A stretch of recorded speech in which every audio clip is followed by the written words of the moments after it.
Hey guys, welcome back to my channel. If this is your first video, my name is Laura.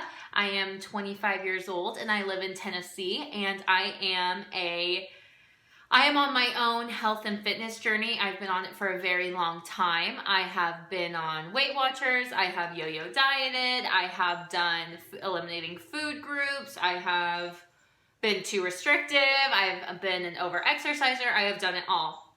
So I just wanted to share a little bit about me and why I quit dieting and how it's helped me get into the best shape of my life. Okay, so I have always struggled with my weight since I was a young kid. I think in like elementary school is when I started paying attention to my size versus everybody else in my class, and I was typically the bigger kid. My hair is a hot mess today. I had to shop for, special sizes when we had a school uniform, and my mom and I had to look for the special sizes that were plus size for kids. And I didn't really make the connection back then, but I just knew I used food as a comfort. I didn't really have a whole lot of friends. I went to a private Christian school, and there was about 5 kids in my class at one point. And I just wasn't, I wasn't the most social person back then, so I didn't have friends, so I filled that void with food. And, which I think it's normal to go through like that chubby, awkward stage, but mine was just a little bit more extreme. So then in middle school and high school, I kind of like got my role. I was like the funny fat girl who would make jokes about myself before anyone else would. And I mean, like any other kid, I just remember a couple of jokes or comments that were being made about my weight that I was just devastated. I had boys date me as a joke. I had people call me names. I mean, kids are just mean. And it was just a part of growing up that I accepted. And then when I was, being made fun of, again, what is going on with my hair? And then again, forget it. Food was a comfort. I would just look forward to when I got home and when I could eat. In high school is actually when I got a gym membership. My dad let me sign up for the gym, and I took kickboxing and Pilates, and then I would do the treadmill, and I lost a ton of weight. I used the gym as an outlet. It was very therapeutic. I made a lot of friends at the gym. They were all older, but it was like my family. So I had the accountability, I had the community, I had the knowledge, and it was one of the best points in my fitness journey because I loved kickboxing, I loved Pilates, and I felt so strong and I felt so empowered, and the weight just kind of melted off of me. But then, I had that in my mind that I looked the exact same. So I was very, very small, but I did not feel small. Then that gym closed down and I had to go to a different gym, and this gym was more fancy. All like the cool kids from high school went to this gym, and it was very like bodybuilder, people in amazing shape, and it was so intimidating because the gym I was at was like a wellness center, so there was quite a few like elderly people. But I again built a community in that gym. I made some amazing friends that I love dearly still to this day, even though I live 2,000 miles away. I always try to visit when I'm in town to see everybody. So that gym became my second home after a while. But I got into the best shape of my life in my early 20s. I was feeling so good, but I had a very unhealthy relationship with food. I was very restrictive during the week, and then during the weekends, I would just binge. I would work out twice a day, like 2 to 3 times a week. I would do 2-a-days. I would go to the gym in the morning, do cardio, go home, eat, and then go back and do like weightlifting with more cardio. So I was very obsessive, and if I missed a day at the gym, I was devastated. Like I was in such a bad place. My mental state was all thrown off, and it just wasn't pretty. But physically, I was in the best physical shape, but I was very undernourished, and I don't think I was very healthy mentally. So then your girl turned 21 and it was popping. We would go out on the weekends, and then there was this hot dog stand at the bar that we would go to. You know, I got all of that all the time. Hot dog, cream cheese, onions, all that. So there was this new element in my life that I didn't know how to balance with fitness and nutrition. So we would go out all the time. We would drink a lot, which had a ton of calories in the drinks we were drinking. And then we would have the late night munchies, and then the next day you don't feel so hot, so then you don't work out and your fitness suffers. So it was just kind of like a cycle that I think everybody who turns 21, or most people who turn 21, go through, and I think it's totally normal. And I am so thankful for those times because I had such a good time and I made amazing friends, and we've had so many great memories that still to this day we can laugh about. So I don't regret a thing about that, but you gotta know when to stop. So I kind of realized my partying was getting a little out of hand. I didn't like who I was becoming.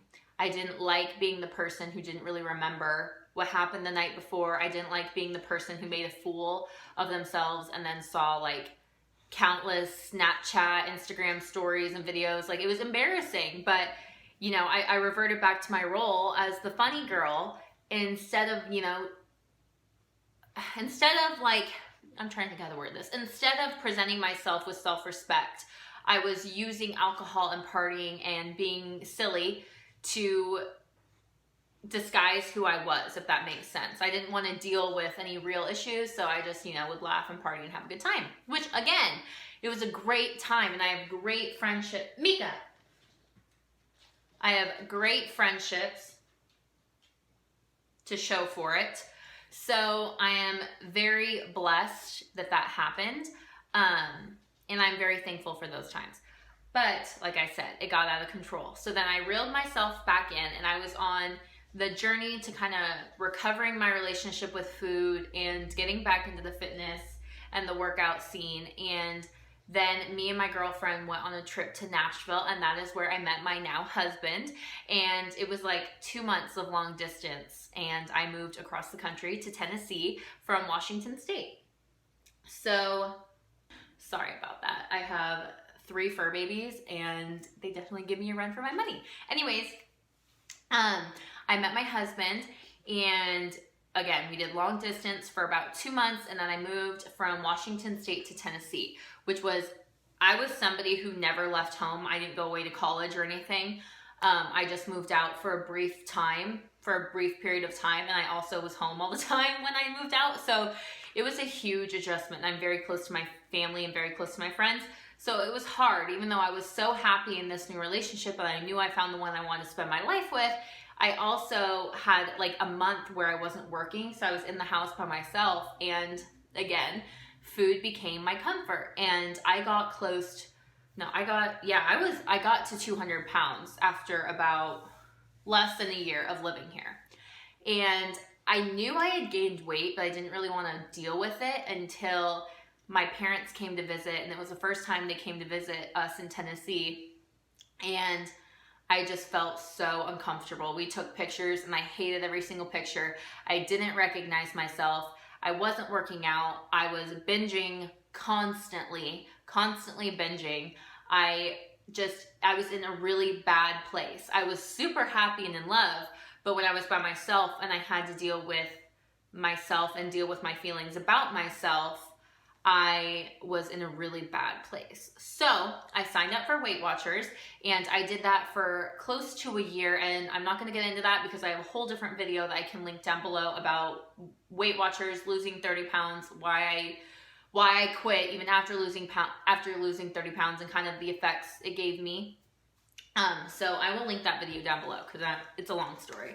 So basically I did Weight Watchers, and I got some very unhealthy habits. I was very restrictive. I had a very bad relationship with food. This is Piper. I have a very unhealthy relationship with food. I was very restrictive. I had no energy, and I was just so obsessed with losing weight. That's all I talked about. That's all I thought about. That's all I cared about. My relationships were suffering. So I decided to quit, and I went on like, who's that? I went on like a diet, what would the word be? I was like a diet rebel. So I was eating everything that I couldn't for 9 months. I couldn't eat for 9 months, and I just went ham. And it was this time last year because it was the holidays. I went crazy. I ate whatever I wanted, and I feel like I did it with a vengeance. I did it to be like, oh, I can't eat this, watch me. And I gained back about I lost 30 pounds on Weight Watchers, and I gained back 15. So I gained back half of what I lost. And one day I weighed myself and I just started sobbing because I realized I was going back to the way I was.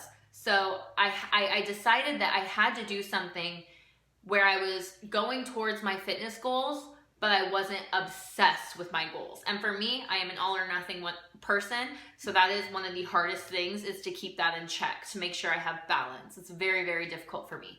So I hired a coach who I love so much. She's one of my dearest friends. And I was doing that to kind of get me back down before our wedding, because we got engaged. That's why I started Weight Watchers. And it kind of became the same thing. I became super obsessive. I became very resentful to the process. I was very resentful of my journey, and I was so hard on myself if I didn't lose enough weight, if I wasn't seeing enough progress. And I just realized I have to stop. I have to stop calorie counting. I have to stop macro counting. I have to stop food shaming. I have to stop judging everything I eat and what I weigh. I have got to stop, or I will never, ever, ever have food freedom, and I will never have peace with food or my body. So I have been on this part of my journey since June, and it's been a roller coaster. I've gained weight, I've lost weight. It's life. And I think we all have this idea in our brain that once we reach a certain weight, or once we reach a certain point in our journey, we'll be at the top of the mountain and we'll know everything. We'll never struggle with weight again. We'll never struggle with food. We'll never go back to the way we were. And that is such an unrealistic way of looking at weight loss, because that's not how it works. It is up and down all the time.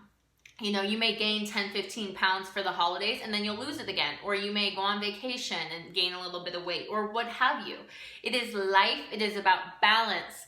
So I am very happy at the point I'm at. And I hesitate using the word intuitive eating, because traditionally intuitive eating, it's not encouraged to have weight loss or fitness goals. You just want to listen to your body and not weigh yourself. So I kind of am half mindful eating, half intuitive. I do listen to my body. I do listen to my intuitive side when I'm really craving something, but I'm mindful, and I tell myself, you don't need a whole box. Just have one or two. Or, you know, intuitive eating, you work out if you're feeling like it. You don't. This is like a touchy subject, and I don't want to offend anybody, especially people who are like into another interruption. Sorry, I have a crazy life. So I don't even know where I was at. Oh, mindful. And I don't want to offend anybody, because I know there are people who are diehard intuitive eaters, and I don't want to make it sound, I don't want to misrepresent it, but this is just how I do intuitive eating, and this is how I have incorporated it into my life. If I'm physically feeling like working out is not going to feel good for my body, it's just not up to it, I won't do it. But that can be tricky, because you can tell yourself every single day, oh, I'm not feeling up to it, and you won't. So my goals are very small and they're very achievable. Every week I just try to work out 3 to 4 times. 3 usually wins. And I do 25-minute workouts from home, 25 to 30-minute workouts from home. I have Beachbody On Demand, which I highly recommend. My nutritional goals are very simple. I try to incorporate more vegetables in my diet. I try to eat less processed, and I try to just eat things that will nourish my body.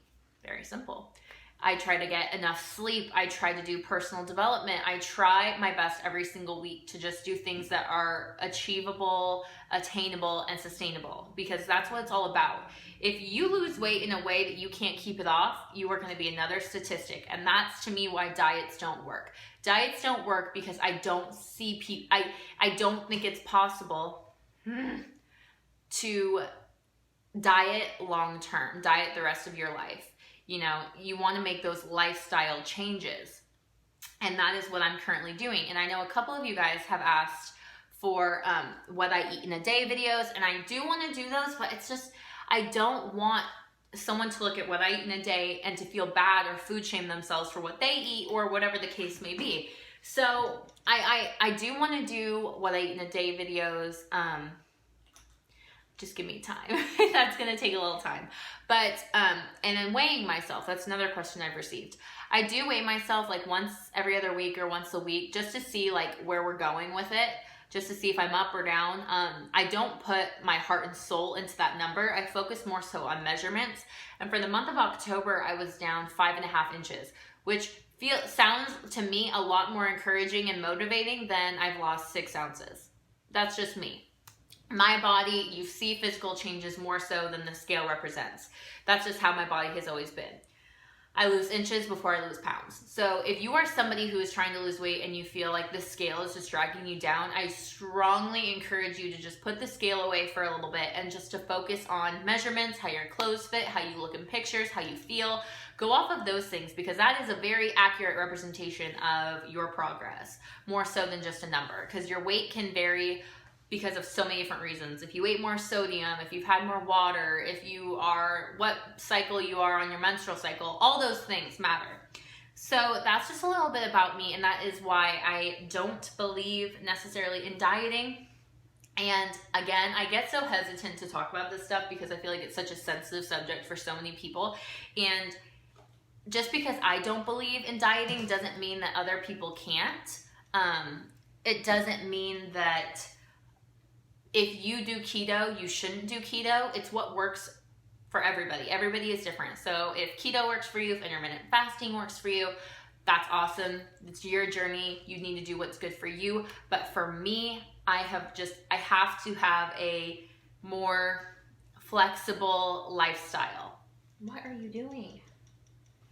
Guys, so this is my cue. So that is all I got to say. This video kind of seems scrambled and a little bit crazy, but I'm going to try to put more content up here, and I'm really going to try to spend more time making videos and trying to just help people who are in a negative space or were in a space that I've been in, and just kind of help them see that there's a light at the end of the tunnel, and you can have a healthy, sustainable lifestyle without doing crazy workouts and without doing crazy diets that are unenjoyable and missing out on social events, because life is about balance, and what you do now matters. So if you are missing out on time with your family, time with your friends, time with your husband because you have a weight loss goal, I strongly advise reevaluating how you're losing weight and if it's manageable to maintain long term. So that's all I got for today.